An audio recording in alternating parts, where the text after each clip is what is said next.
हाँ जी Deepu, good evening Neeraj, good evening Vivek, जो यो क्या बोलता है, अमरचंद गुड इवनिंग,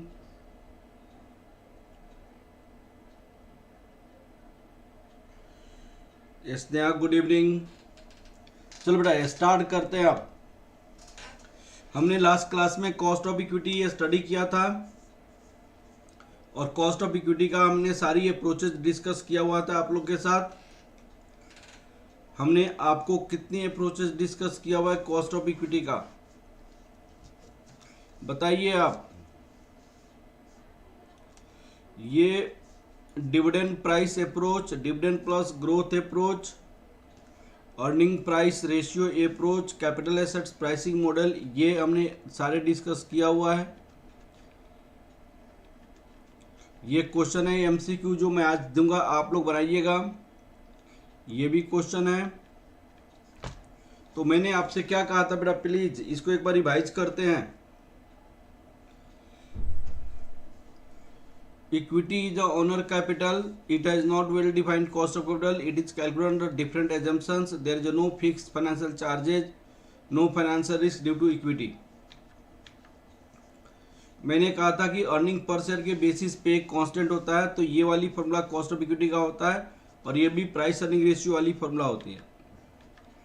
फिर मैंने कहा था कि डिविडेंड पर शेयर के बेसिस पे अगर हो तो अमरचंद क्या होता है, ये वाला फॉर्मूला होता है। ये मैंने आप लोग को पिछले क्लास में समझाई हुई है। अगर ग्रोथ अप्रोच हो, कांस्टेंट ग्रोथ हो, तो कैसे फॉर्मूला लिखा जाता है कांस्टेंट ग्रोथ के केस में, ये वाली फॉर्मूला लिखी जाती है। K equal to cost of equity constant growth DE 1+G expected dividend. यहाँ पे capital assets pricing model K equal to risk free rate of interest beta RM-RF risk free rate of return. ये last class में हमने समझाया था। Market sensitivity, अगर suppose कीजिए risk free rate of return 8% है, बीटा 1.2 है, ये सारी इंफॉर्मेशन दिया रहता है। रिटर्न ऑफ मार्केट पोर्टफोलियो 7% है, तो उस केस में कॉस्ट ऑफ इक्विटी कितना हो जाएगा हमारे पास, ये 8% हो जाएगा 1.2, और ये 15% माइनस 8%। बहुत आसान है, ये डायरेक्ट आंसर लिख सकते हैं। 8% 1.2 इंटू 7, तो कितना हो जाएगा प्लीज बताइएगा। 8% 1.2 इंटू 7 कितना हो जाएगा बताइए।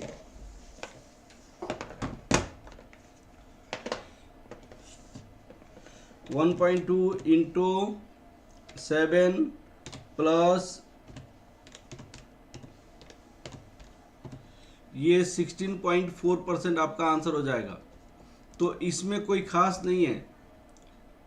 16.4 ये परसेंटेज में है इसके यहाँ, तो ये मल्टीप्लाई करके यहाँ पे प्लस है, तो 16.4 हो जाएगा। और फिर दूसरा भी है, मान लो कि ये रिस्क फ्री इंटरेस्ट रेट 6% है, बीटा आपका 0.8 है, मार्केट पोर्टफोलियो आपकी 16% है। तो इस केस में क्या होगा आपको, इस केस में कॉस्ट ऑफ इक्विटी क्या होगा हर्ष।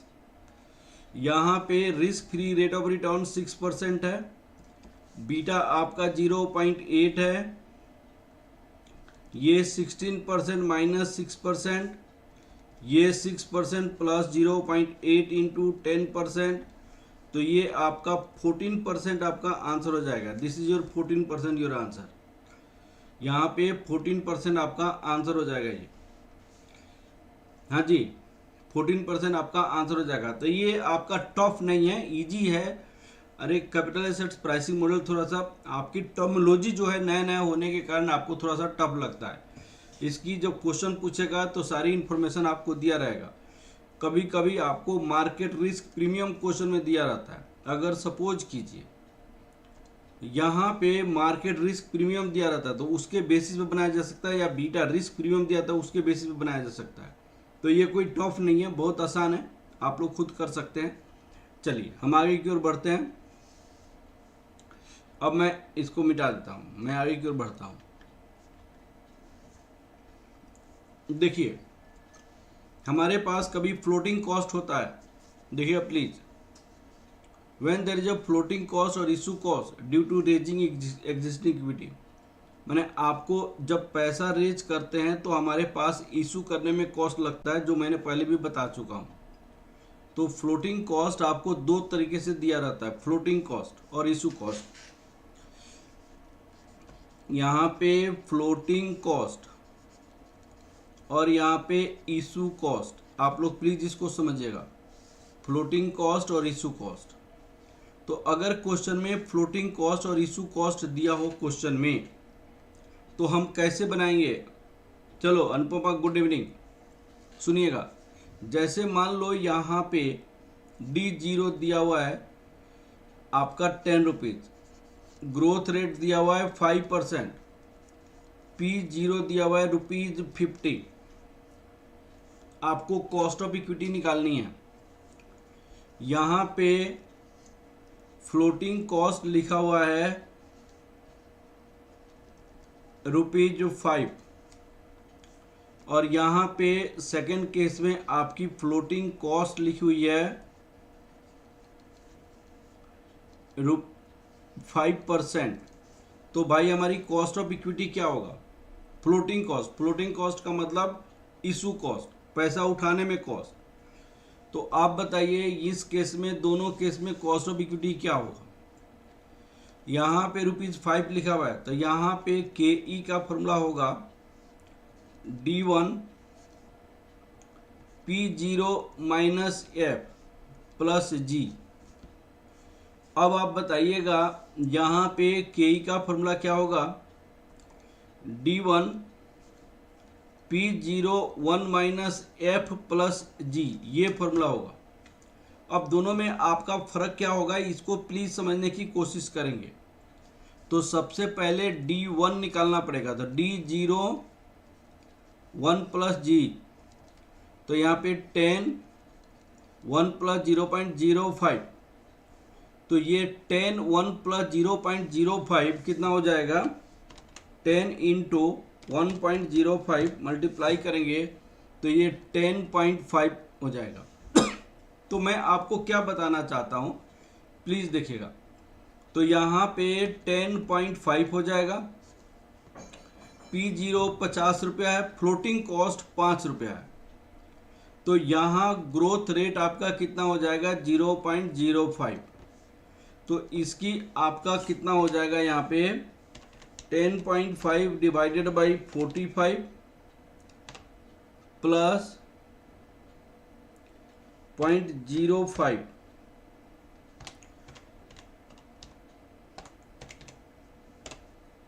प्लस 0.05, तो आपका ये आंसर हो जाएगा 0.2833, दैट इक्वल टू 28.33% आपका ये आंसर हो जाएगा। लेकिन कभी कभी क्वेश्चन में फ्लोटिंग कॉस्ट परसेंटेज में लिखा रहता है, फ्लोटिंग कॉस्ट परसेंटेज में लिखा रहता है। तो भाई जब फ्लोटिंग कॉस्ट परसेंटेज में लिखा हो तो हम उस केस में क्या करते हैं?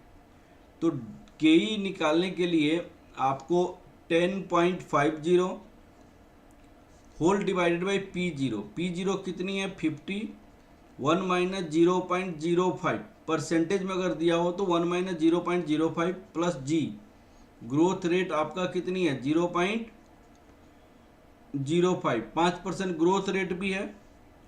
तो इसको हम क्या लिख सकते हैं? 10.50, ये 50 इंटू 0.95 होगा, प्लस 0.05, 10.50 डिवाइडेड बाई 50 इंटू 0.95, तो ये 47.5 प्लस 0.05, अल्टीमेटली ये कितना आ जाएगा आपका?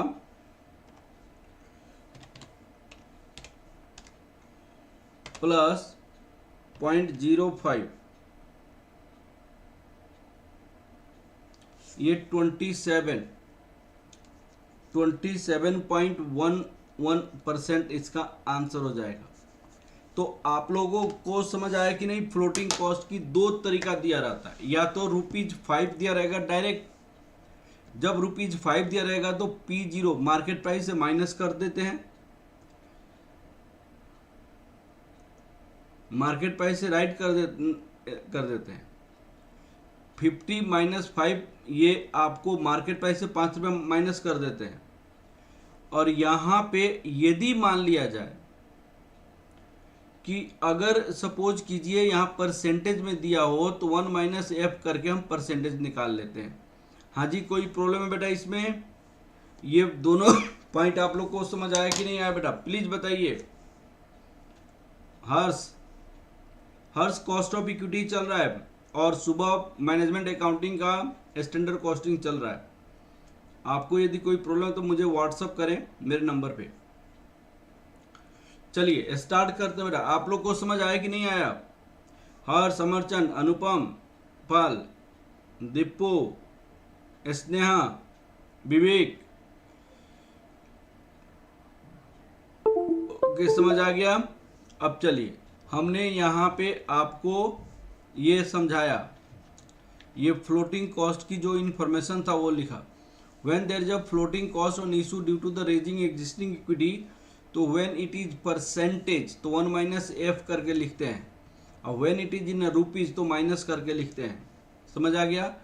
अब हम एक क्वेश्चन करते हैं जो आपके एग्जाम का क्वेश्चन है, ठीक है। अब देख ये ऐसे छोटे छोटे क्वेश्चन करते हैं। डिविडेंड पर share expected to be rupees 1.20, तो यहाँ पे D1 कितना हो जाएगा आपका रुपीज 1.20, और at the end of the year expected to grow 6%। Growth rate आपका कितनी है बेटा? ग्रोथ रेट आपका 6% है, तो G इक्वल टू 6% है। परपेचुटी का मतलब हमेशा के लिए। Determine cost of equity capital if market price is rupees 24, तो मार्केट प्राइस अगर 24 है तो कॉस्ट ऑफ इक्विटी निकालनी है। तो क्या हो जाएगा cost of equity D1 divided by P0 plus G। तो यहाँ पे D1 कितना होगा? D1 आपका 1.20, 24 प्लस 0.06 कितना हो जाएगा? 1.2 डिवाइड 24 आपका 0.05 प्लस 0.06 0.11 दैट इक्वल टू 11%। ये आपकी 11% हमारी कॉस्ट ऑफ इक्विटी हो जाएगा। चलिए स्नेहा ने बना दिया, चलो गुड, बहुत अच्छा बेटा। अब चलो यहाँ पे स्नेहा ने बना दिया कॉस्ट ऑफ इक्विटी 11%। हाँ जी ओम, चलिए अब आपको देखिए यहाँ पे मैंने सॉल्व करके भी दिया हुआ है। चलिए हम आगे की क्वेश्चन देखते हैं। ये वाली क्वेश्चन देखिए। इस क्वेश्चन में क्या है? Mister x is purchase equity share of company which paid a dividend rupees 5, जो 5 रुपया डिविडेंड पेड किया। तो देखिएगा डिविडेंड पेड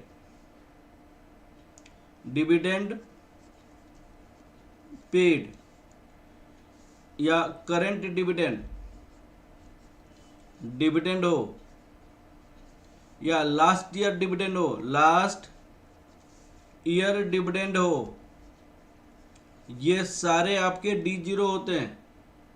ये सारे आपका D0 होता है। D0 कितना? पे अ डिविडेंड रुपीज 5, यहाँ पे 5 रुपये आपने डिविडेंड पे किया, तो भाई expected paid dividend are expected to growth rate कितना परसेंट है बताइए?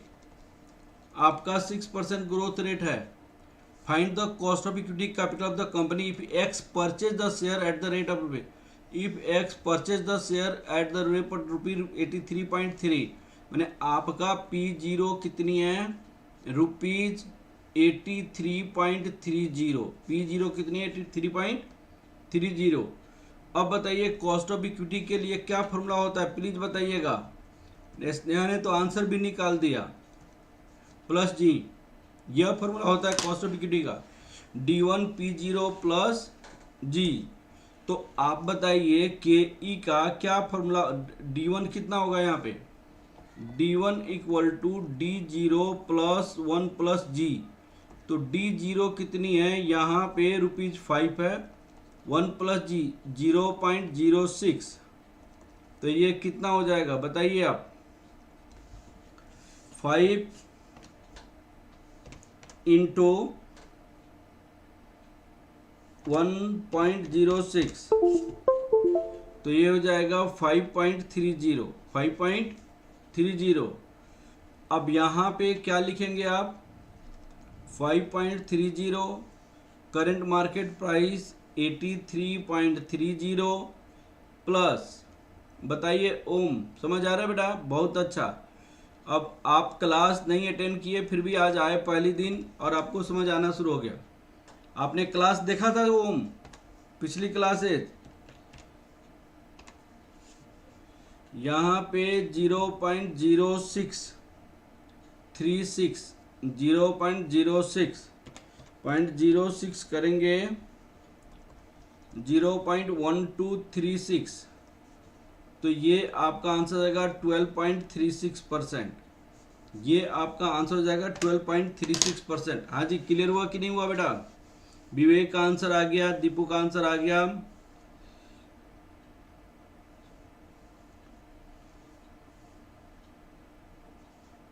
ठीक है, प्रिया भी आंसर आ गया, ओमजाज सबका आंसर आ गया, बड़ी खुशी की बात है। अब एक टॉप थोड़ा सा अलग टाइप की क्वेश्चन कर रहा हूँ, इजी क्वेश्चन था, मैंने बनाया। अब ये आंसर भी यहाँ पे दिया हुआ है। अब सुनिए ये क्वेश्चन, देखिए यह क्वेश्चन थोड़ा अलग टाइप का है। पढ़ना क्लियर हो गया बेटा? दीपू क्लियर? चलिए ये वाला क्वेश्चन देखते हैं हम। ये वाली क्वेश्चन प्लीज देखिएगा। A company is contemplating an issue of new equity share.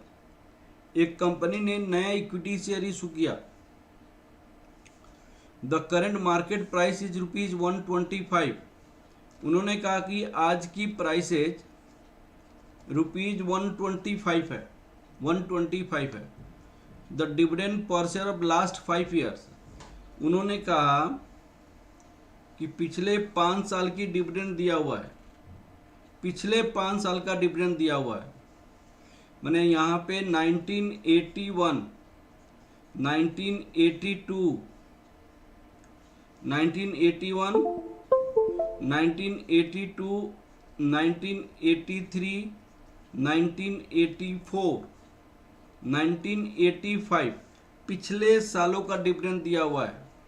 यहाँ पे कितना डिविडेंड है? 10.70। यहाँ पे डिविडेंड कितनी है? 11.30। यहाँ पे डिविडेंड कितनी है? 12.50। यहाँ पे डिविडेंड कितनी है? 13.20। यहाँ पे डिविडेंड कितनी है? 14.03। अब सुनिए, आप यहाँ पे खड़े हैं, आप यहाँ पे खड़े हैं, आप यहाँ पे हैं, ठीक है, आप यहाँ पे हैं। अब पिछले 5 साल का डिविडेंड आपको दिया हुआ है। एकदम अच्छे से समझिएगा, क्वेश्चन बहुत अच्छा है। उन्होंने सबसे पहले क्या लिखा है कि फ्लोटिंग कॉस्ट 5%, यहाँ पे फ्लोटिंग कॉस्ट 5%, इशू प्राइस 125। इन्होंने कहा कि floating cost 5% on issue price, issue price ₹125। Floating cost 5% on issue price 125। ये आपकी फ्लोटिंग कॉस्ट है। Floating cost 5% on issue price 125 है। ये आपकी फ्लोटिंग कॉस्ट दिया हुआ है। अब आपसे क्वेश्चन क्या पूछा है कि growth rate of dividend, growth rate निकालने के लिए आपसे क्वेश्चन पूछी गई। तो एक बात बताइएगा बेटा, आप लोग बहुत अच्छे से बताइएगा, क्या मैं सही बोल रहा हूं वो देखिएगा, हाँ या ना में बोलेंगे आप। बेटा मैं आपको बताया था कि यहाँ के डिविडेंड को हम क्या कहते हैं? D0 कहते हैं। यहाँ पे D0। यहाँ के डिविडेंड को क्या कहेंगे? D1। और D1 को कैसे लिखते हैं? D0 1 plus G। यहाँ पे 1 है तो पावर 1 है। यहाँ के डिविडेंड को क्या कहेंगे? D2। तो D0 1 प्लस G की पावर 2, ऐसे ही तो लिखेंगे। यहाँ के डिविडेंड को क्या लिखेंगे बताइए? D3। D0 1 प्लस G की पावर 3। यहाँ के डिविडेंड को क्या कहेंगे, D4, D01 प्लस जी की पावर 4, ऐसे लिखते हैं कि नहीं लिखते हैं। तो आप बताइए, आपको यहाँ की वैल्यू मालूम है और यहाँ की वैल्यू मालूम है, तो क्या आप ग्रोथ रेट निकाल सकते हैं कि नहीं निकाल सकते हैं। जो पहले पार्ट में इन्होंने पूछा है कि ग्रोथ रेट निकालो, आपको ग्रोथ रेट निकालनी है, बताइए निकाल सकते हैं कि नहीं निकाल सकते हैं।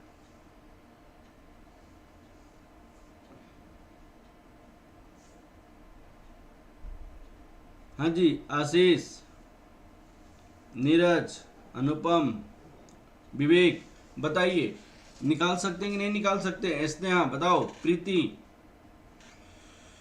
अब सुनिए, जब भी आपको इस टाइप की इंफॉर्मेशन दिया हो तो हम इसके बेसिस पे हम डिविडेंड निकाल लेते हैं, इसको यूज करके हम डिविडेंड निकालेंगे। तो सबसे पहले जो आपसे बोली गई है ग्रोथ रेट निकालने के लिए, उसके लिए कुछ आपका डाटा है जो आपको जानना जरूरी है, वो चीज़ें मैं आपको समझा रहा हूँ। प्लीज़ इसको समझने की कोशिश करेंगे आप लोग, इसको आप लोग समझेंगे बहुत अच्छे से।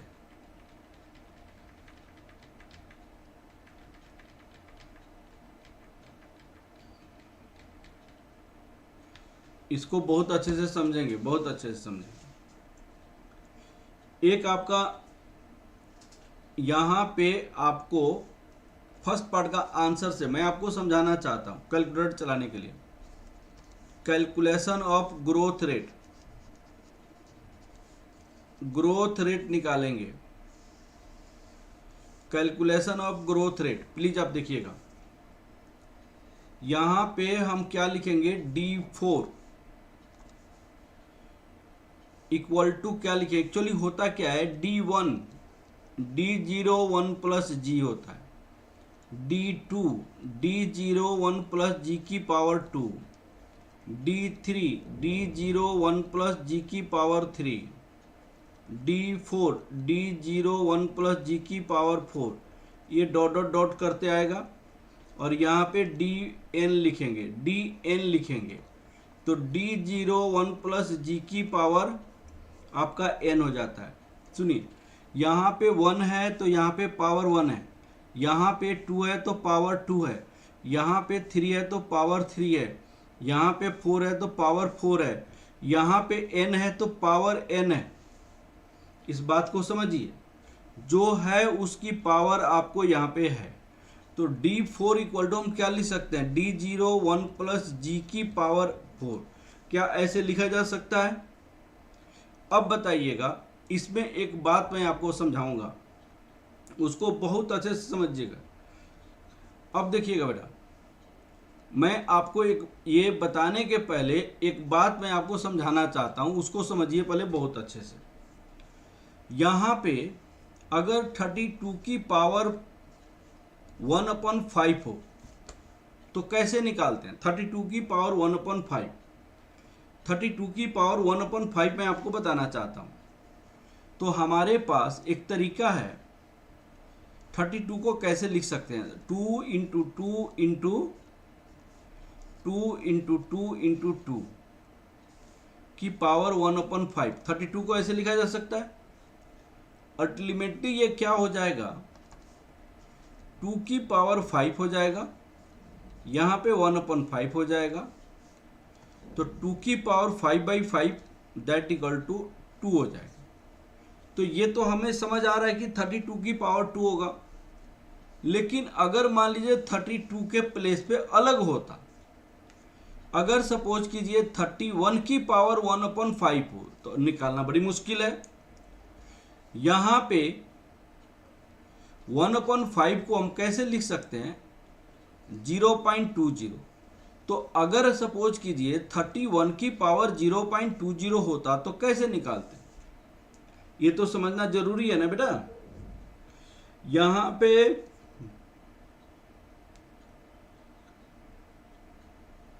हाँ, एकदम एकदम सही कह रहे। तो कोई कहता है लॉग लेना पड़ेगा, कोई कहता है कुछ।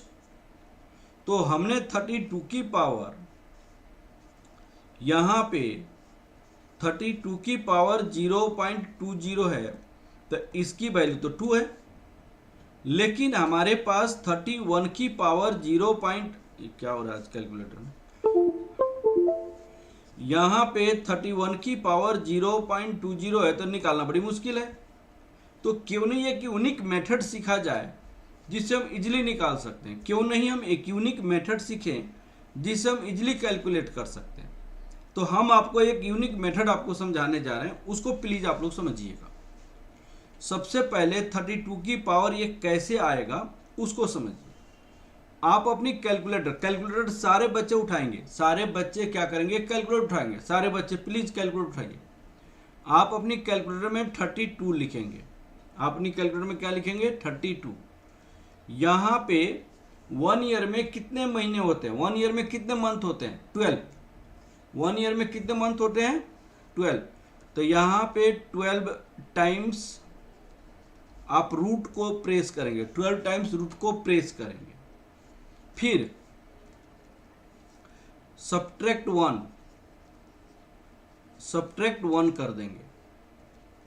फिर अगर पावर 0.20 है तो हम क्या करेंगे, मल्टीप्लाइड, जितनी पावर होगा उतना, मल्टीप्लाइड बाई 0.20। अगर 1/5 है तो मल्टीप्लाइड बाई 1/5। 1/5 का मतलब 1 डिवाइडेड बाई 5, तो 0.20 आ जाएगा। और इसके बाद उल्टा करना शुरू कर देंगे। उल्टा कैसे, सब्ट्रैक्ट 1 किया है तो यहाँ पे एडेड 1। फिर देखिए 12 टाइम्स रूट, अगर मान लीजिए 4 का रूट लेते हैं तो 2 आता है, और 2 इंटू 2 करते हैं तो 4 आता है। तो यहाँ पे अगर 12 टाइम्स आपने रूट लिया हुआ है, यहाँ पे यदि 12 टाइम्स आपने रूट लिया है तो यहाँ पे into equal to into equal to into equal to into equal to dot dot dot dot dot into equal to आप 12 टाइम्स करोगे, 12 टाइम्स करोगे तो आप इसको चेक करो कि क्या 2 आ रहा है या नहीं आ रहा है। ये आपकी ये जो मेथड है ये आपको फॉलो करना पड़ेगा। यूनिक मेथड है जो कि आपको समझना पड़ेगा। जैसे ये मेरी कैलकुलेटर है, मैं अपनी कैलकुलेटर से आपको समझाना चाह रहा हूं, मैं अपनी कैलकुलेटर से आपको समझाना चाहता हूं। प्लीज देखिएगा।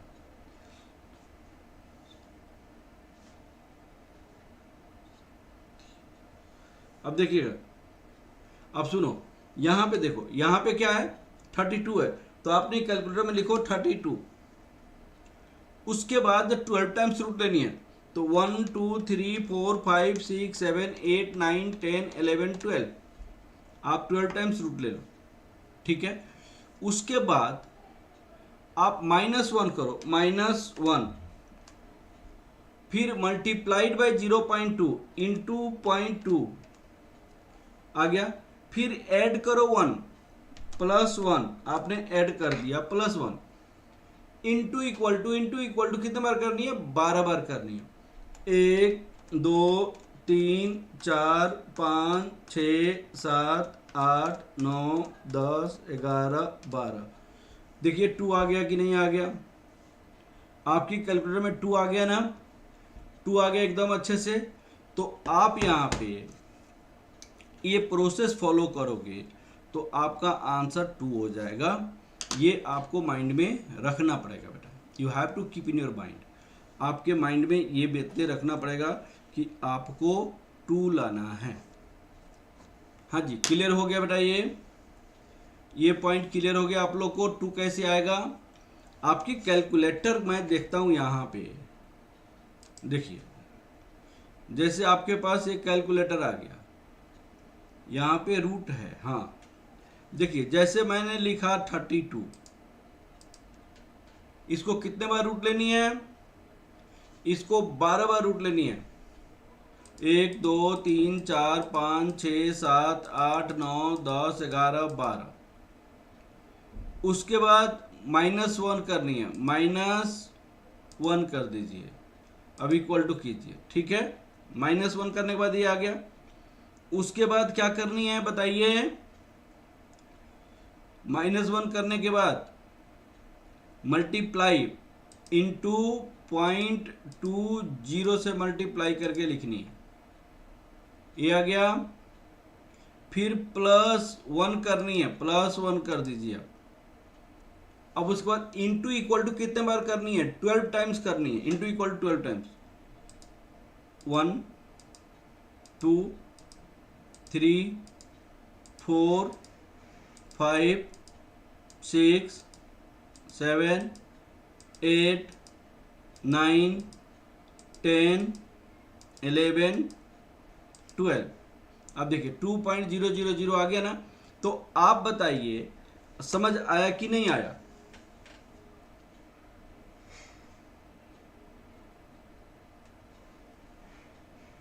ट्वेल्व टाइम्स रूट ऐसी बेटा एक स्टेप्स है, उसको फॉलो करना पड़ेगा। आपको याद रखने के लिए क्या होगा, 1 मंथ में कितने महीने, 1 ईयर में कितने मंथ होते हैं, 12 होते हैं, इसलिए 12 से करते हैं। ये ट्रिक है, 1 ईयर में 12 मंथ होते हैं, इसलिए 12 से करते हैं। 1 ईयर में 12 माइंड में रखो।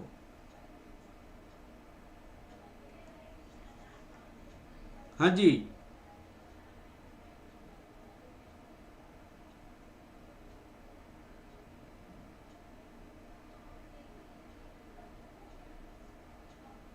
चलो। हाँ जी, समझ आ रहा है बेटा, एकदम अच्छे से समझ आ गया आप लोग को। चलिए अब मैं दूसरे चीजें बताता हूं आपको, प्लीज समझने की कोशिश करो। ये वाली चीजें हो गई आपकी। अगर सपोज करो मैं आपको यहां पे दूसरी बात बता, आप लोग फिर समझो।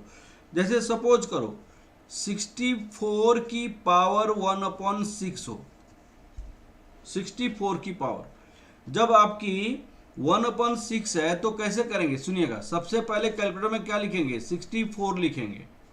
तो यहाँ पे 2 की पावर 6, यहाँ पे 1/6, आंसर आपका 2 हो जाएगा। तो आप अपनी कैलकुलेटर में क्या लिखेंगे, 64 लिखेंगे। फिर 64 के बाद आप अपनी कैलकुलेटर में क्या लिखोगे, 12 टाइम्स रूट लोगे।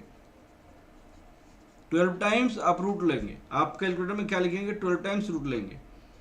उसके बाद क्या करेंगे, माइनस सब्ट्रैक्ट 1 करेंगे, सब्ट्रैक्ट 1।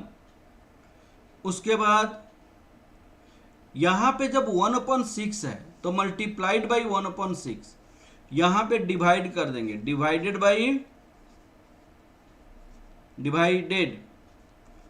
6, हम डिवाइडेड बाई 6 कर देंगे। तो यहां पे फिर क्या करेंगे, ऐड 1, हम 1 ऐड कर देंगे, वेट 1 कर देंगे। फिर into equal to, into equal to, into equal to, into equal to कितने बार करनी है, 12 टाइम्स करनी है। कितने बार करनी है बेटा, 12 टाइम्स करनी है। हाँ जी बताइए, क्लियर हुआ कि नहीं हुआ बेटा।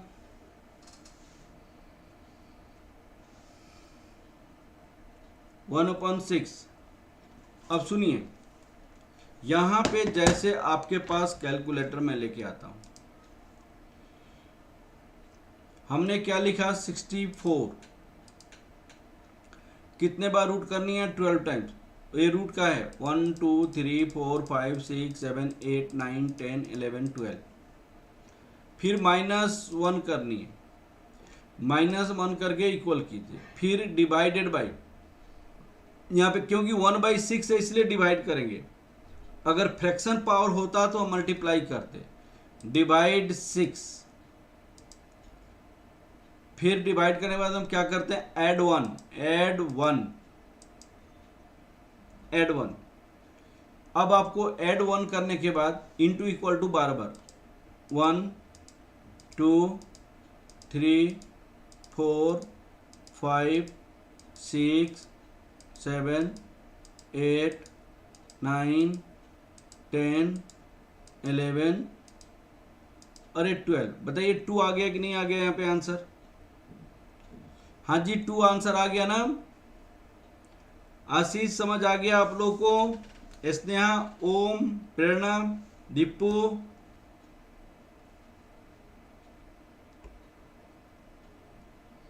इस स्टेप को आपको फॉलो करना पड़ेगा। क्लियर। अब चलते हम आगे की ओर। तो आपको मैंने आज क्या सिखाया, अगर पावर में 1/समथिंग हो या पावर फ्रैक्शन में हो तो कैसे कैलकुलेट करते हैं। अब उसी पे आपको यहाँ पे क्वेश्चन है, ये वाली क्वेश्चन देखिए आप, इन्होंने क्वेश्चन जो बताया आपको निकालनी है ग्रोथ रेट, यहाँ पे निकालनी है ग्रोथ रेट। तो ग्रोथ रेट कैसे निकालोगे भाई? D0 आपका 10.7 है और ये आपका 14.03 है, तो क्या निकाल सकते हैं कि नहीं निकाल सकते हैं? अब देखिएगा यहाँ पे क्या लिखा है, कैलकुलेशन ऑफ ग्रोथ रेट। ये आपका D4 कितना आ गया बताइए? D4 हमारे पास है 14.03, तो यहाँ पे लिखेंगे 14.03। D0 कितनी है बताइए आप? D0 10.7, यहाँ पे 10.7 1 plus G, this implies that ये 14.03 यहाँ पे भी लिख सकते हैं। पहले पार्ट का आंसर मैं बता रहा हूं बेटा। और 1 प्लस G की पावर, यहाँ पे पावर 4 है, तो यहाँ पे पावर 4, तो क्या लिखेंगे? 14.03 डिवाइडेड बाई 10.70। अब डिवाइड करेंगे तो कितना लिखेंगे? 14.03 डिवाइड 10.7, यह आ जाएगा 1.3112 और 1 प्लस जी इक्वल टू 1.3112 की पावर 1/4 हो जाएगा, 1/4 हो जाएगा। और g इक्वल टू बताइए कितना हो जाएगा? 1.3112 की पावर 1/4 माइनस 1। तो अब हमें वैल्यू निकालना पड़ा। किसकी वैल्यू निकालना पड़ा बताइए आप? किसकी वैल्यू निकालना पड़ा? अब हमें वैल्यू निकालना पड़ा पहली स्टेप में 1.3112। इसकी वैल्यू निकाल के बताओ तो बेटा। कि पावर 1 डिवाइडेड बाई 4, इसकी वैल्यू कितनी आ जाएगी?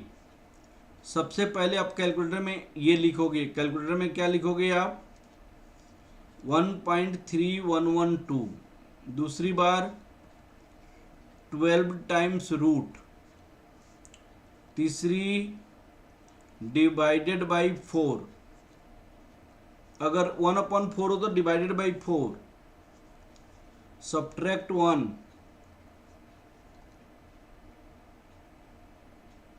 मैंने स्टेप उल्टा कर दिया क्या? मैंने स्टेप उल्टा कर दिया, यहाँ पे था उल्टा, तो ये वाली यहाँ पे होगा, ये यहाँ पे होगा, वही होगा ना? सब्ट्रैक्ट 1 ऊपर होता है बेटा, यहाँ पे सब्ट्रैक्ट 1 डिवाइडेड बाई 4, तो ये आपका C हो जाएगा, ये D हो जाएगा। सब्ट्रैक्ट 1 उल्टा, फिर डिवाइडेड बाई 4, फिर आपको क्या करते हैं? ऐड 1, अब into equal to, into equal to, into equal to, ये कितने बार करनी है? 12 टाइम्स करनी। निकाल कर बताओ तो बेटा। ओम निकालो बेटा, दिलीप निकालो। हाँ जी, वो आशीष, दीपू, दिलीप निकालो भाई। विवेक, स्नेहा, अच्छे से। स्नेहा ने तो आंसर भी निकाल दिया 7%। हाँ ठीक है दिलीप, स्नेहा तो आंसर ने भी निकाल दिया। विवेक 1.07 करेक्ट।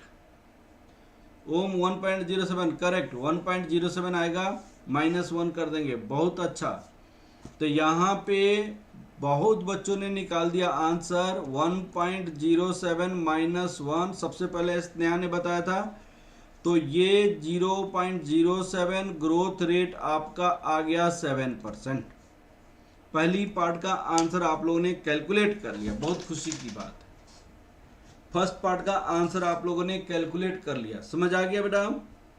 फर्स्ट पार्ट की आंसर आप लोगों ने कैलकुलेट कर लिया। देखिए, मैं जिन्होंने नहीं बनाया है वो मैं बना देता हूं। यहाँ पे क्या लिखेंगे हम? यहाँ पे क्या लिखेंगे?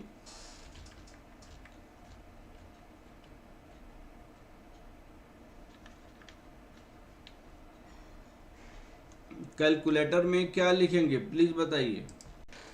सबसे पहले लिखेंगे 1.3112 इतना लिखेंगे। फिर इसके बाद हम क्या लिखेंगे, आपको 12 टाइम्स रूट 1 2 3 4 5 6 7 8 9 10 11 12 हो गया।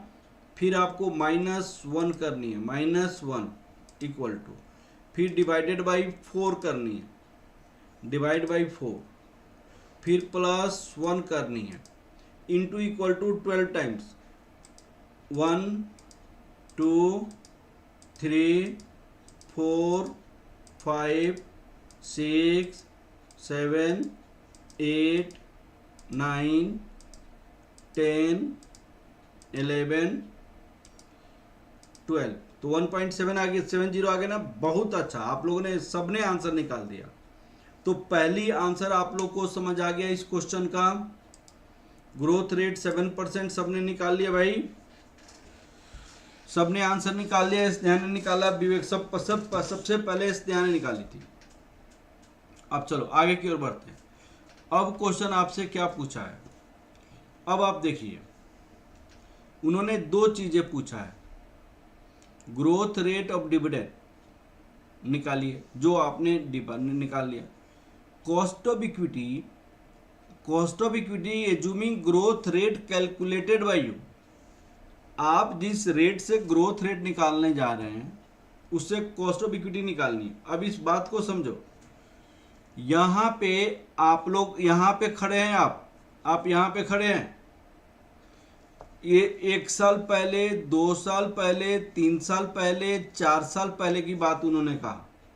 उसके बेसिस पे आपने क्या निकाला, डिविडेंड निकाला। 1 साल पहले, 2 साल पहले, 3 साल पहले, 4 साल पहले की बात बोली उन्होंने, उसके बेसिस पे आपने डिविडेंड निकाला। यहाँ तक क्लियर हो गया। अब डिविडेंड निकालने के बाद अब आप कह रहे हैं कि यहाँ पे आप अगर खरीदेंगे तो कॉस्ट ऑफ इक्विटी क्या होगा। तो अगर शेयर आप यहाँ पे बाई करते हैं तो आपको डिविडेंड कहाँ का मिलेगा, यहाँ का मिलेगा। 1986 का डिविडेंड मिलेगा। तो और यहाँ 1986 का डिविडेंड 1 होगा, क्योंकि आप खड़े ही हैं 1985 में, आप खरीदना चाहते हैं 1985 में। तो भाई आपके लिए जो अगले कॉस्ट ऑफ इक्विटी निकालना है, आपके लिए जो कंपनी कॉस्ट ऑफ इक्विटी निकालेगी उसके केस में तो यही D0 होगा ना, उसके केस में तो यही D0 होगा। अब सुनिए, कभी कभी हम पैसा मार्केट में इन्वेस्ट करते हैं तो दो जगह से पैसा हमारे पास आता है। एक तो हमने जो पैसा बचा के रखा है वह पैसा हम लगाते हैं, और कुछ पैसा हम मार्केट से क्या करते हैं, बोरो करते हैं, इक्विटी से रेज करते हैं। तो एक बात बताइए, आप लोग बहुत अच्छे से समझाइए। आप लोग मान लिया जाए कि आपने अर्निंग किया, सपोज कीजिए इस पॉइंट को, आपकी अर्निंग है 50 लाख रुपया, आपने डिविडेंड पे किया, डिविडेंड पे कर दिया 20 लाख रुपया।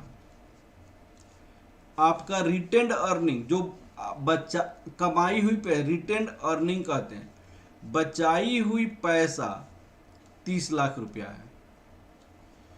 न्यू इन्वेस्टमेंट आपको कितनी करनी है, न्यू इन्वेस्टमेंट आपको करनी है 70 लाख की, 70 लाख की। न्यू कैपिटल आप रेज करेंगे, न्यू कैपिटल आपको रेज करना होगा। तो कितना रेज करना होगा, 40 लाख रुपया ऐड करना होगा, क्योंकि ये 70 लाख रुपया जो चाहिए, ये 70 लाख रुपया आपको चाहिए, 30 लाख तो ऑलरेडी है ही। तो ये आपका रिटेन अर्निंग है, ये आपकी रिटेन अर्निंग है। तो इस यहाँ पे भी कॉस्ट ऑफ इक्विटी निकलेगा, इसका भी, क्योंकि टोटल इन्वेस्टमेंट आपने इक्विटी से कितना किया, 70 लाख। तो यहाँ पे भी कॉस्ट ऑफ इक्विटी निकलेगा, यहाँ पे भी कॉस्ट ऑफ इक्विटी, बात समझ रहे हैं, this is also cost of equity. यहाँ पे भी कॉस्ट ऑफ इक्विटी निकलेगा। क्या दोनों की कॉस्ट ऑफ इक्विटी बताइए सेम होगा। न्यू कैपिटल, न्यू इक्विटी हम कह सकते, न्यू इक्विटी कैपिटल, यहाँ पे इक्विटी कैपिटल है, ये न्यू इक्विटी कैपिटल है। आपका ये एग्जिस्टिंग जो इक्विटी शेयर होल्डर है उनका पैसा आपने यूज किया, एग्जिस्टिंग इक्विटी शेयर होल्डर है इनका पैसा आपने यहाँ पे यूज किया, ये नए इक्विटी शेयर यहाँ पे आ गए। अब बताइए कैसे हम करेंगे।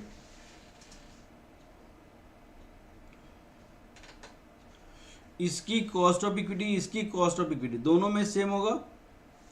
ये पैसा हम न्यू इशू करेंगे, इस पे हमारे पास इशू कॉस्ट लगेगा। ये no need of new issue, कोई आपको नए इशू करने की जरूरत नहीं है, यहाँ पे कोई भी नए इशू करने की जरूरत नहीं है। No need of new issue, यहाँ पे नए इशू करने की जरूरत नहीं है, आपके पास ऑलरेडी है। नो इशू कॉस्ट, यहाँ पे नो इशू कॉस्ट। तो अगर ये न्यू होगा तो इनकी कॉस्ट ऑफ इक्विटी क्या होगा, कॉस्ट ऑफ इक्विटी यहाँ पे न्यू बोलेंगे, तो न्यू बोलेंगे तो D1 तो होगा, P0 1 माइनस फ्लोटिंग कॉस्ट लगेगा प्लस G। फ्लोटिंग कॉस्ट क्यों, क्योंकि नए इशू करेंगे, नए इशू करने में आपको फ्लोटिंग कॉस्ट लगेगा। लेकिन आपने यहाँ पे जो पैसा उठाया, यहाँ पे जो पैसा रेज करने के बारे में सोचा, इसमें कोई फ्लोटिंग कॉस्ट नहीं लगेगा, तो यहाँ पे कॉस्ट ऑफ इक्विटी जो होगा D1 P0 प्लस G होगा। हाँ जी विवेक, आप बताओ यहाँ पे क्यों फ्लोटिंग कॉस्ट लगा और यहाँ पे क्यों फ्लोटिंग कॉस्ट नहीं लगा। ये वाला पॉइंट आप लोग को समझ आया कि नहीं आया, प्लीज बताइए। ये टॉपिक आप लोग को समझ आया कि नहीं आया।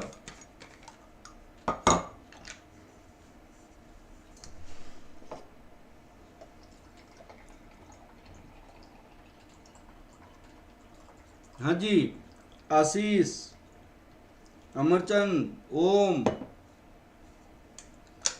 दीपू, स्नेहा, बताओ बेटा ये वाली टॉपिरिया, बता नीरज, ये वाली टॉपिक समझ आई कि नहीं, जो कॉस्ट ऑफ इक्विटी न्यू बोला।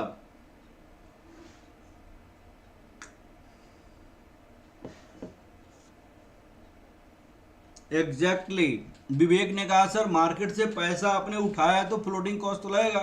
नहीं, कोई भी पैसा उठाओ उसमें पैसा उठाने में पैसा लगता है भाई। पैसा उठाने के लिए आपको मार्चेंट बैंकर को अपॉइंट करना पड़ेगा, merchant banker rules and regulation के साथ सेबी में जाएगा, सेबी आपको कहेगा क्रेडिट रेटिंग के पास जाने के लिए, ये सारे आपसे पैसा लेते हैं। फिर उसके बाद वो अलाउ करेगा, क्रेडिट रेटिंग को आप पैसा देंगे तो आपकी रेटिंग चेक करेगा, रेटिंग चेक करने के बाद आप फिर सेबी के पास जाएंगे, सेबी आपकी रेटिंग को देखेगा तो कहेगा इस रेट से मार्केट से पैसा उठाओ। मार्केट से पैसा उठाने के लिए आपको एडवर्टाइज करना पड़ेगा, आपको एप्लीकेशन फॉर्म प्रिंट आउट कराना पड़ेगा, आपको बैंकर को अपॉइंट करना पड़ेगा, बैंकर एप्लीकेशन लेगा, एप्लीकेशन देगा, पैसा लेगा, तो ये सारे काम में आपकी कॉस्ट लगती है। और उस कॉस्ट को क्या कहते हैं, इशू कॉस्ट कहते हैं, इसको कहते हैं फ्लोटिंग कॉस्ट। तो आपको भाई पैसा तो लगेगा ना, फ्लोटिंग कॉस्ट। लेकिन यहाँ पे तो कहीं जाना ही नहीं पड़ा, अंदर कमाई हुई पैसा बचा के रखा हुआ है एग्जिस्टिंग इक्विटी शेयर होल्डर का, तो एग्जिस्टिंग इक्विटी शेयर होल्डर को सिर्फ कॉस्ट लगता है, पैसा उठाने में कॉस्ट उनका नहीं लगता है। हाँ जी क्रेडिट, हाँ जी क्लियर हो गया पॉइंट। कोई भी नई इक्विटी शेयर इशू करेंगे तो उसमें पैसा लगेगा, ये बात आप लोग समझिए, पुराने में पैसा नहीं लगता। तो इसको कहते हैं कॉस्ट ऑफ रिटर्न अर्निंग कहा जाता है, cost of retained earning, cost of return earning कहा जाता है। This is said to be cost of return earning.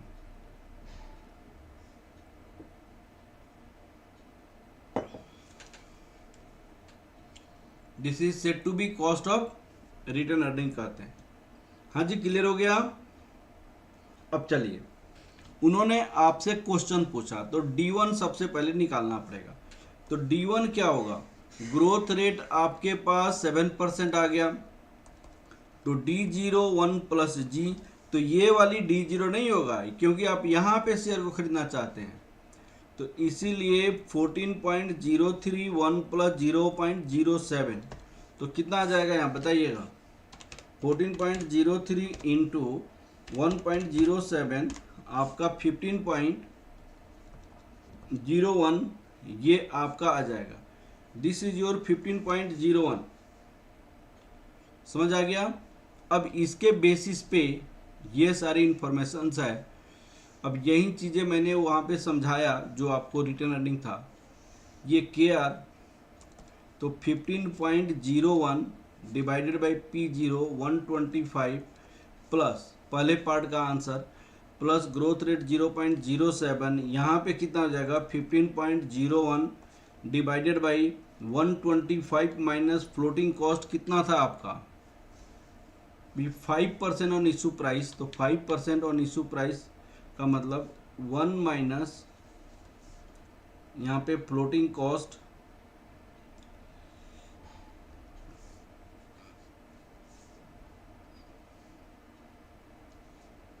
125, 1 minus 0.05 plus 0.07। हाँ जी, क्लियर हुआ कि नहीं हुआ बताइए प्लीज।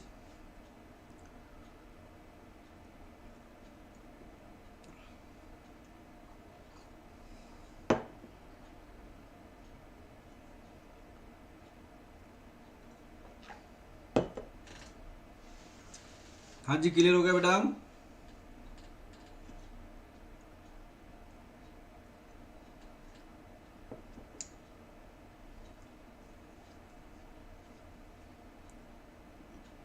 हाँ जी, समझ आ गया आप लोग को। अब चलो, यहाँ पे सारी चीज़ें मैंने बताई है। ये चीज़ें निकाल कर यहाँ पे ग्रोथ रेट भी 7% भी निकाला है, यहाँ पे एक्सपेक्टेड डिविडेंड निकाला है, कॉस्ट ऑफ इक्विटी पुराने तरीका से निकाली है। प्लीज़ आप लोग कॉपी करो या कॉपी नहीं करोगे तो मैं तो सेंड कर ही दूंगा। और फिर आपको ये चीज़ें निकाली गई है जब ग्रोथ रेट 5% है, तो ये आंसर हो जाएगा। हाँ जी बताइए, ये क्वेश्चन समझ आया कि नहीं आया? स्नेहा बताओ। एकदम बढ़िया बेटा, बहुत अच्छा, आपने 19% लिखा, बहुत अच्छा। फिर आपको सेकंड पार्ट का आंसर बताओ।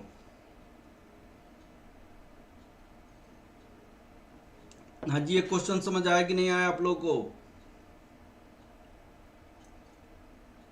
देखिए, आप लोग सुबह की क्लास अटेंड कीजिए मैनेजमेंट अकाउंटिंग का। वो कहने के लिए सीए मैं लिखता हूँ, क्योंकि आपके एग्जाम में अब सीए का क्वेश्चन आ रहा है। आप सुबह वाली क्लास जरूर अटेंड करें मैनेजमेंट अकाउंटिंग का। सिर्फ इसमें एफएम होगा, मैनेजमेंट अकाउंटिंग सुबह में होगी। अब अगर आप चाहेंगे कि मैनेजमेंट अकाउंटिंग भी यहीं पे हो, तो आपके एग्जाम में पॉसिबल नहीं है जून अटेम्प्ट के लिए। आपको अप्रैल फर्स्ट वीक में मैं फ्री करना चाहता हूँ, तो अप्रैल फर्स्ट में आपको करने के लिए सुबह भी क्लास अटेंड करना पड़ेगा। आपकी स्टडी मटेरियल की क्वेश्चन 100% सोल्व करके कॉस्ट अकाउंटिंग का मैंने यूट्यूब में रख दिया है, उसका लिंक मैं शेयर कर दूंगा। कंसेप्ट चाहे सीए का हो, चाहे सीएमए का हो, चाहे सीएस का हो, सबका सेम है। वहाँ पे सीए का क्वेश्चन करा दूंगा। आपकी 100% स्टडी मटेरियल मैंने सोल्व करके रखा हुआ है, तो सीए का क्वेश्चन जब आएगा एग्जाम में तो आप कर तो लेंगे, तो टाइम लगेगा आपको। हाँ जी, प्रेरणा तो आ रही है अभी।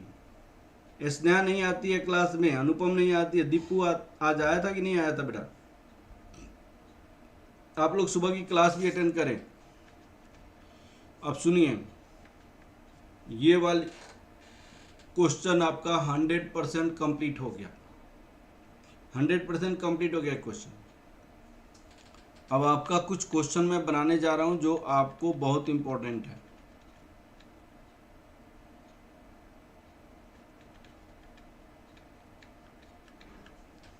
अब weighted average cost of capital शुरू कर रहे हैं बेटा। ये क्वेश्चन पढ़िए, क्वेश्चन नंबर 10। अब ऐसे ऐसे क्वेश्चन आपके एग्जाम में पूछता है।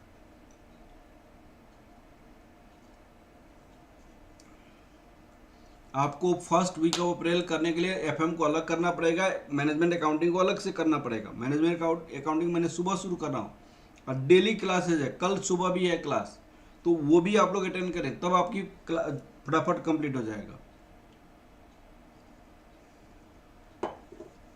सुनिए, यह क्वेश्चन क्या है। The capital structure of Fardeen Khan limited in the following order 31 December this.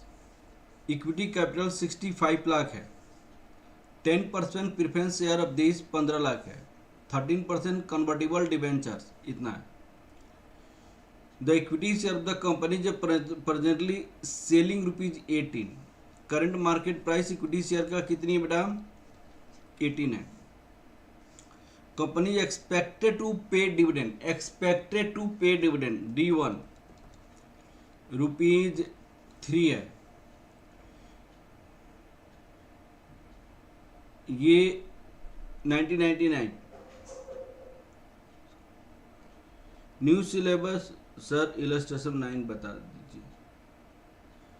Illustration 9 new syllabus का बता दूंगा बेटा, इसमें क्या प्रॉब्लम है, मैं सारी कराऊंगा। देखो आप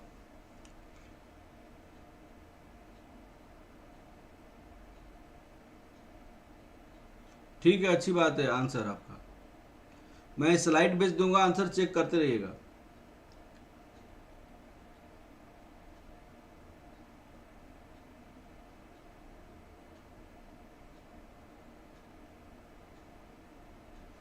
ये आपने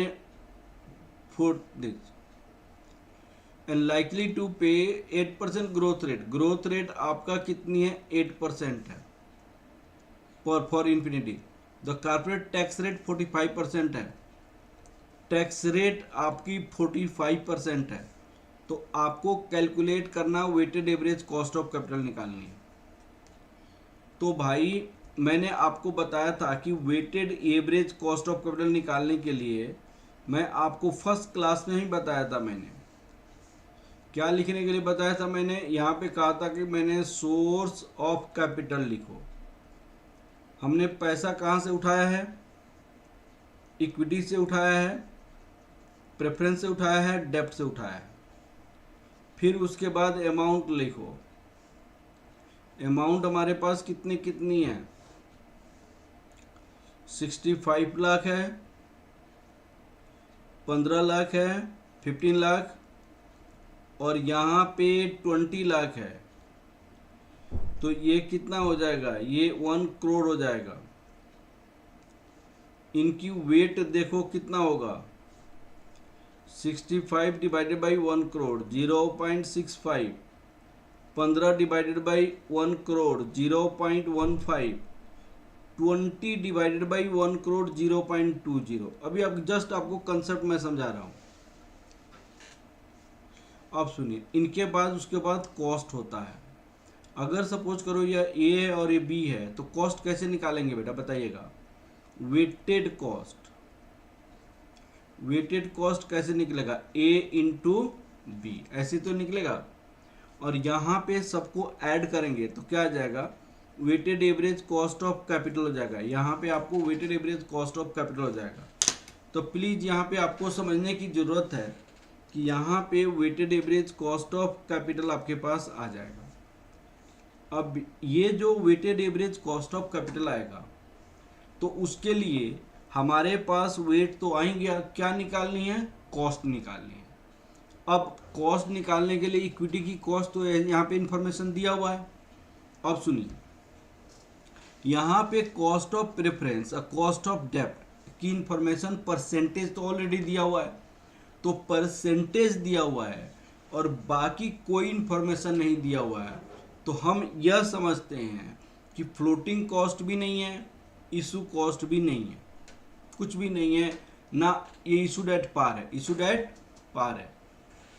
तो उस केस में हम कॉस्ट ऑफ डेब्ट कैसे निकालते हैं?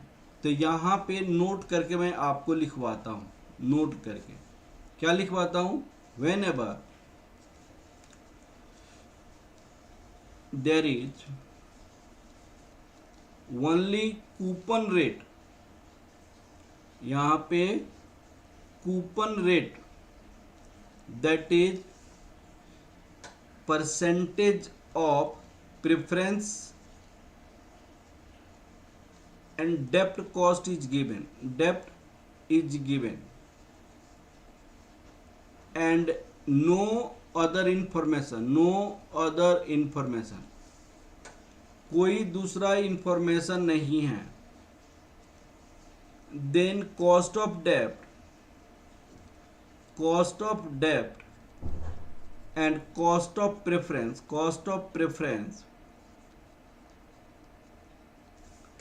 इज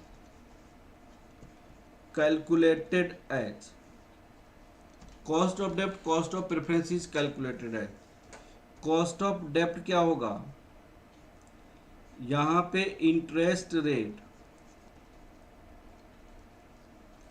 1 माइनस टैक्स रेट, और कॉस्ट ऑफ प्रेफरेंस क्या होगा, प्रेफरेंस डिविडेंड रेट होगा। बताइए ये वाली पॉइंट आप लोग को समझ आया कि नहीं आया बेटा? जब क्वेश्चन में आपको कोई एडिशनल इंफॉर्मेशन नहीं हो, सिर्फ आपकी परसेंटेज दिया हो, तो उस केस में हम कॉस्ट ऑफ डेप्ट, कॉस्ट ऑफ प्रेफरेंस कैसे निकालते हैं? हाँ जी विवेक, समझ आया कि नहीं? दिलीप, मैं एकदम इलस्ट्रेशन 9 बताऊंगा बेटा न्यू सिलेबस का। आशीष, आप लोग को कोई क्वेश्चन अगर करानी हो तो मुझे मैसेज कर दिया करो, लेकिन रनिंग क्लास में, ये ना कि मैं पढ़ाऊं कॉस्ट ऑफ कैपिटल आप बता दो मुझे कैपिटल बस्टिंग का क्वेश्चन ये बता दीजिए सर, तो कैपिटल बस्टिंग का आपको समझ आएगा लेकिन दूसरे बच्चों को तो नहीं समझ आएगा ना बेटा। तो जो रनिंग चैप्टर, उस रनिंग चैप्टर में कोई अगर क्वेश्चन करानी हो तो मुझे बताओ, मैं बताऊंगा।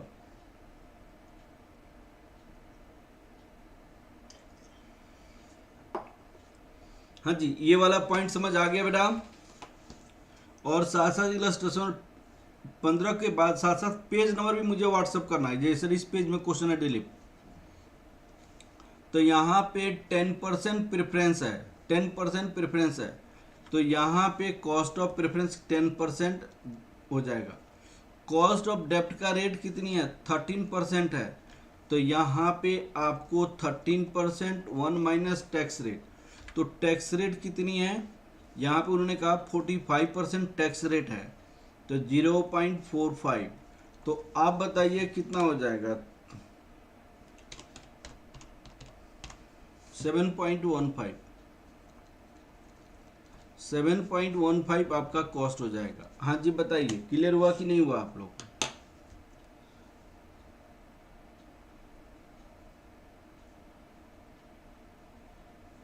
लिवरेज से ही स्टार्ट हुआ है ओम, अभी एफएम में बहुत बाकी है।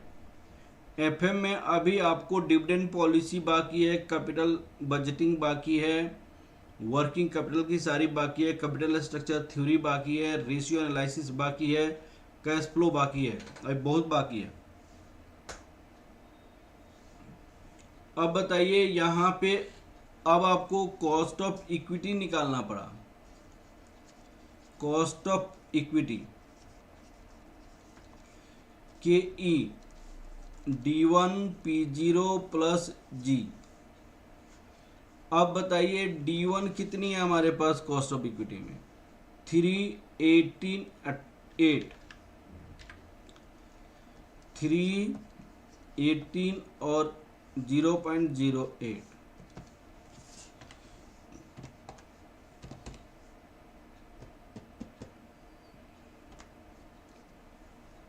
0.1667,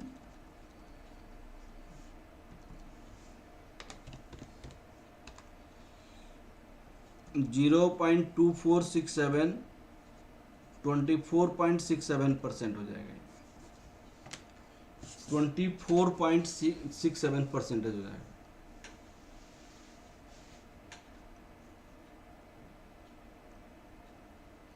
जो रेगुलर बच्चा है उसको छूटेगा भी तो मैं किसी तरह करा दूंगा उसको, चिंता मत करो, लेकिन किसी जानबूझ के मत छोड़ना class.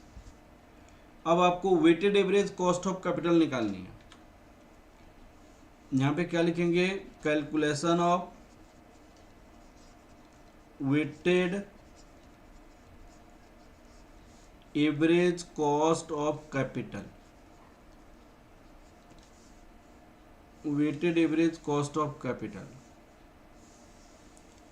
Weighted average cost of capital. यहाँ पे लिखेंगे सोर्स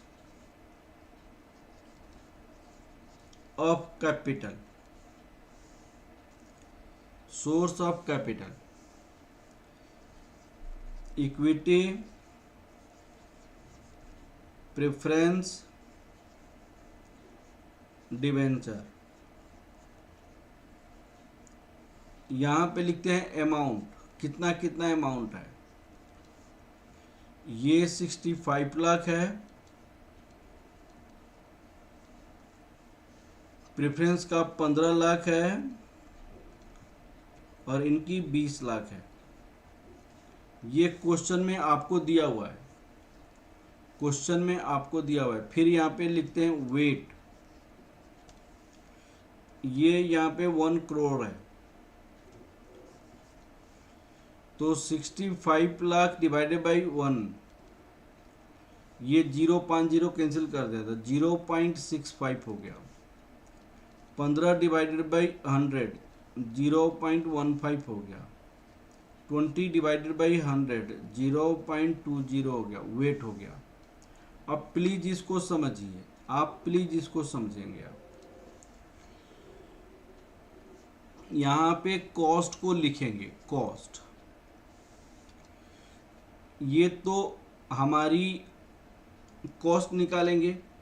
तो कॉस्ट बताइए के ई कितनी है, 24.67, यहाँ पे 24.67, और प्रेफरेंस का कॉस्ट कितनी है 10%, यहाँ पे 10%, 7 पॉइंट कितना आया था 7.15,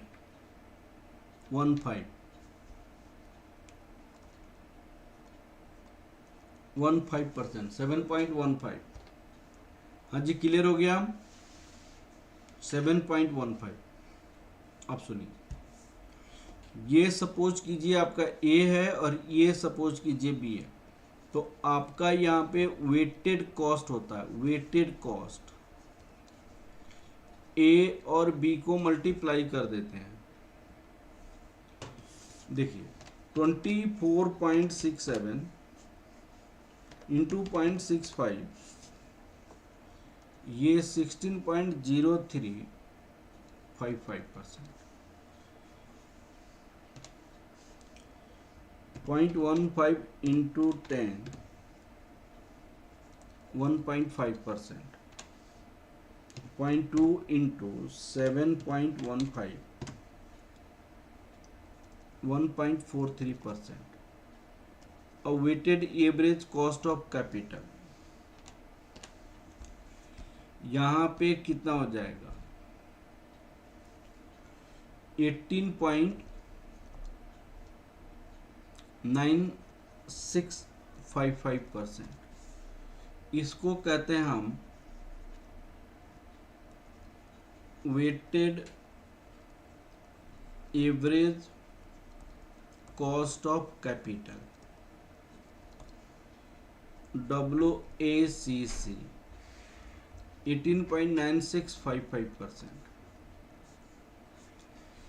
18.9655% weighted average cost of capital. हाँ जी बेटा, क्लियर हो गया। तो आप लोग कैसे weighted average cost of capital निकालते हैं, इसका एकदम अच्छे से समझ आ गया। स्नेहा ने आंसर निकाल दिया, दीपू ने आंसर निकाल दिया, विवेक, अमरचंद, ओम, प्रेरणा ने आंसर निकाल दिया। बड़ी खुशी की बात है, बहुत अच्छा बेटा, आप लोग बहुत अच्छा कर रहे हैं। अब सुनिएगा, इसी क्वेश्चन में कुछ और पॉइंट्स भी दिया हुआ है। कंपनी ने बी पॉइंट दिया हुआ है, बी पॉइंट पढ़ेंगे आप, बी पॉइंट पढ़ेंगे। कंपनी का calculate their revised overall cost of capital, company को revised weighted average cost of capital निकालनी है, revised. If the management decided to raise additional amount ₹25 lakh from IDBI bank 15%। अब सुनिएगा, अब आपकी जो कैपिटल होगा वो क्या क्या होगा, सुनिएगा। इस केस में इक्विटी से आपका जो पैसा था 65 लाख, ये तो होगा ही। डेप्ट से जो पैसा था 20 लाख, ये भी होगा। प्रेफरेंस से जो पैसा था 15 लाख, ये भी होगा। अब आईडीबीआई लोन भी आपने ले लिया, कितना ले लिया? 25 लाख का। अब टोटल कैपिटल 1 करोड़ 25 लाख हो जाएगा, ये पैसा हो जाएगा। इसके बेस पे आपको वेट निकालना पड़ेगा। और कॉस्ट का क्या इंफॉर्मेशन दिया रहेगा? आपको कॉस्ट का भी इंफॉर्मेशन रहेगा कि नहीं रहेगा? ये मान लो ए है और ये मान लो बी है, तो एक आपको वेटेड कॉस्ट होता है, ए और बी को आप मल्टीप्लाई करोगे तो मैं ये समझता हूं कि वेटेड कॉस्ट, वेट तो निकाल सकते हो, कॉस्ट भी निकाल सकते हो। अब कॉस्ट के बारे में क्या इंफॉर्मेशन दिया हुआ है उन्होंने, ये पढ़िए। द न्यू इन्वेस्टमेंट, देखिए क्वेश्चन में क्या बोला, the new investment is expected to raise additional dividend ₹4। मैंने उन्होंने एक्सपेक्टेड डिविडेंड में ₹4 हो जाएगा, पर without affecting the growth rate. Growth rate आपका वही होगा जो यहाँ पे दिया हुआ है 8%।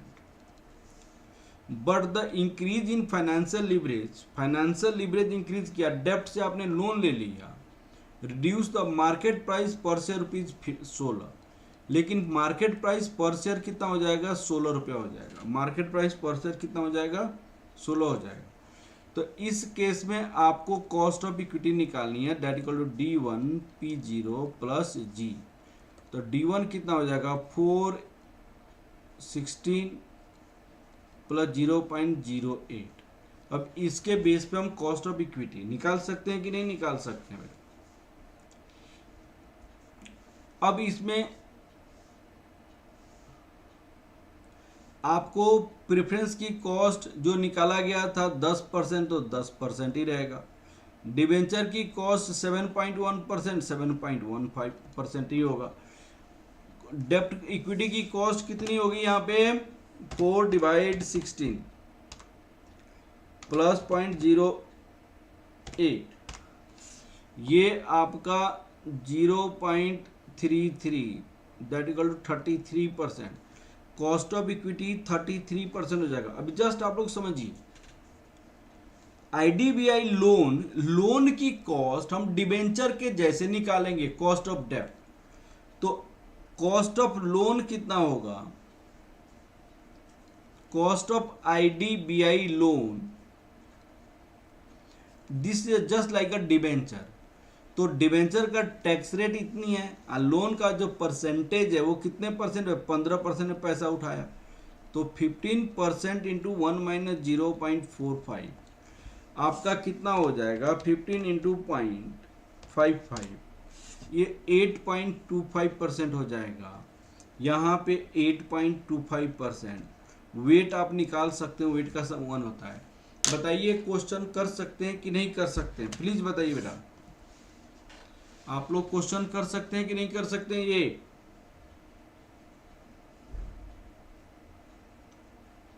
क्वेश्चन हो जाएगा ना बेटा आप लोग को?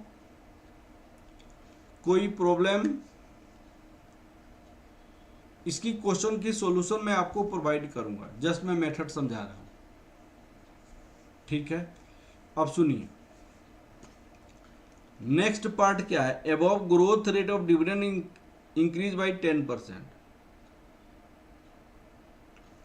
अब देखिए बी पर second word, in above growth rate of dividend increase by 10% to as a result of additional finance.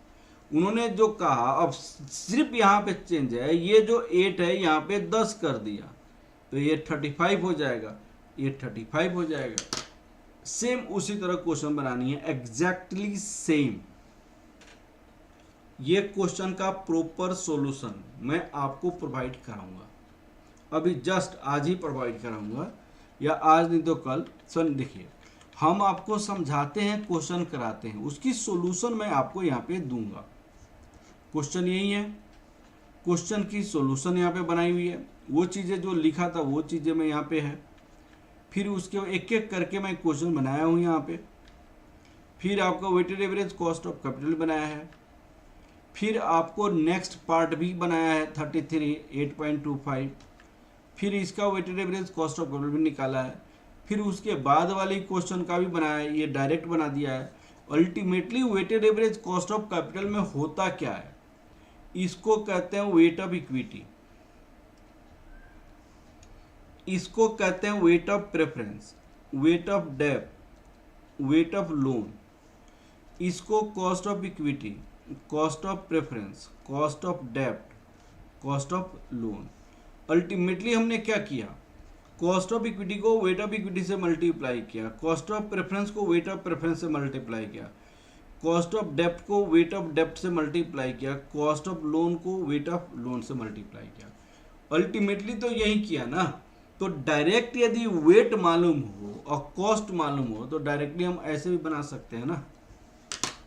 तो इस क्वेश्चन की प्रॉपर सॉल्यूशन मैं आपको प्रोवाइड कराऊंगा। हाँ जी, क्लियर है?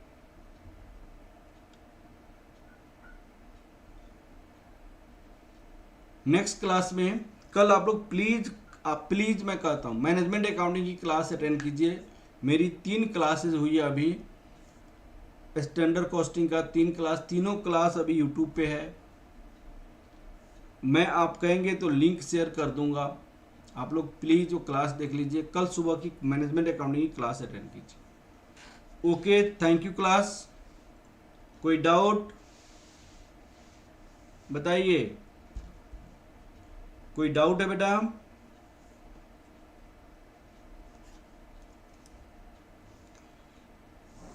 कोई डाउट है आप लोगों को? कोई problem?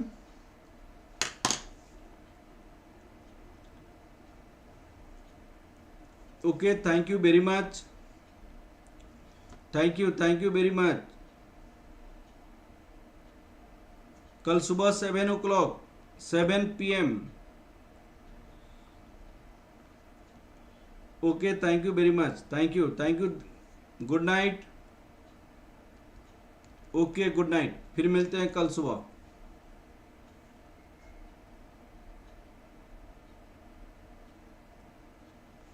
Thank you very much बेटा, कल मिलते हैं।